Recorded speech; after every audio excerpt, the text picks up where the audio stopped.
Ciaran Browne is an associate professor in conflict resolution and reconciliation at Trinity College and Al-Quds Bard College, and he joins us live now from Belfast in the UK. Thank you for being with us on the program.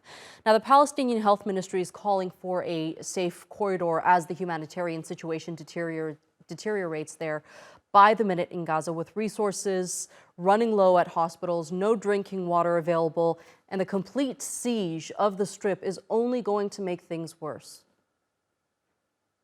Yeah, it's it's a terrible situation. I'm calling you from Belfast in Ireland and watching with absolute dismay as this wanton destruction continues unchecked and unabated. I mean, the Gaza Strip, as your viewers are well aware, has been under almost permanent siege for over 15 years. So let's not pretend that history just started 2 or 3 days ago. The Gaza Strip has been subjected to the most horrendous siege conditions for the last 15 years. So, you know, these war crimes and these crimes against humanity didn't just start a couple of days ago. But undoubtedly, this is going to escalate and cause an already unbearable and unimaginable trauma and suffering. Is going to cause even more loss, pain, and suffering. It's absolutely catastrophic. And it seems like the concept of accountability is inexistent when it comes to the atrocities that Palestinians are facing and have been facing for decades, as you mentioned. Will this toxic cycle continue?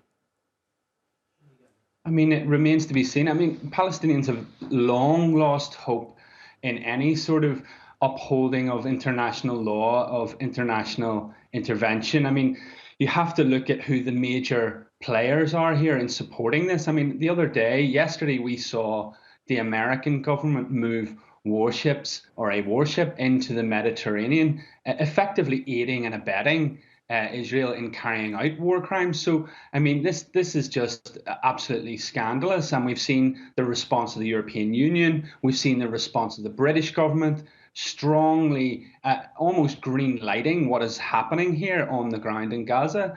This is absolutely abhorrent. So whether or not international law prevails, I mean, I don't necessarily have much faith in that. I mean, this, as I said, did not start several days ago. This is decades long attempts at trying to erase the Palestinian population in Gaza and, of course, across the West Bank and inside Israel itself. So what's going to happen to the thousands of Gazans that are currently in the Strip trying to flee Gaza? What's going to happen to them? Because we did hear from Israeli officials say that they can go to the Rafah border crossing, but now they've made a U-turn on that claim. What's going to happen to them? Well, I don't know what's going to happen to them, and it's absolutely devastating. I mean, they've turned electricity off, they've turned water off, they've turned supplies off. The Israelis have bombed news agencies, they've killed reporters. I mean, what's going to happen to them? It seems very clear that they are providing the pretext to allow them to go in and carpet bomb the place indiscriminately. I mean, I've had messages from friends saying that their family members are splitting up family members across the Strip to try and ensure that some of them survive this. I mean, this is absolutely unprecedented destruction. And the notion that anybody in Gaza can simply walk towards the Rafah crossing and get out to relative safety is absolute pie in the sky. The Israelis have turned the lights off and do whatever they want, and they've been given carte blanche to do so by the international community, led by the United States and led by the UK and led by the European Union. And let's make no mistake about that. That brings me to my next question. Brendan, you've been to the occupied territories and you've seen firsthand how the occupation of Palestine is affecting millions of people there. Why has the international community failed to find a solution to this conflict? What needs to be done on their part? Yeah, you're right. I've spent a lot of time there. I've worked there.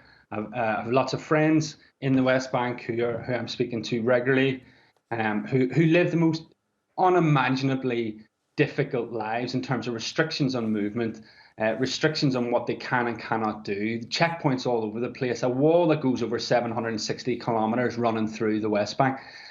They're well aware that the international community has decided like it or not, that their lives are worth less. Their lives are worth less than their Israeli counterparts. And if the international community is actually serious about doing anything to intervene here, then it must simply begin by holding Israel account for its gross violations of international law.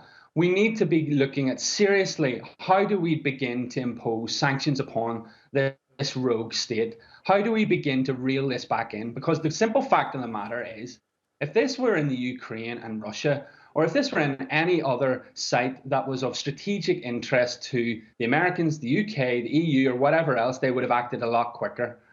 And that's the simple fact of the matter. There is no bombing its way out of this solution. Palestinians are not going anywhere. Palestinians will resist.